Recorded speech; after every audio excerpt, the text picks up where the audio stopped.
இன்றைய தினம் தசமி திதியானாலும் நாளைய தினம் மதியம் வரை தசமி இருப்பதால் அதன் பிறகே ஏகாதசி திதியானது பிறக்கிறது. எனவே நாளைய தினம் ஏகாதசி என கணக்கிடாமல் நாளை மறுநாள், அதாவது வியாழக்கிழமை 13ஆம் தேதி அன்று சர்வ ஏகாதசியாக கணக்கிட வேண்டும்.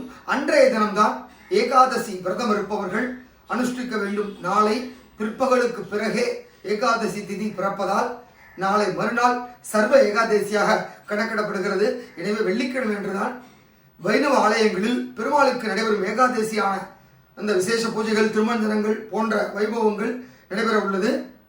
நாளைய தினம் ஏகாதசி பிற்பகலுக்கு பிறகு அதோடு கேட்டை நட்சத்திரமும் வருகிறது. நாளை மறுநாள் கேட்டை நட்சத்திரம் முடிந்து மூல நட்சத்திரமும் சர்வ ஏகாதசியும் இருப்பது கூடுதல் சிறப்பாகும்.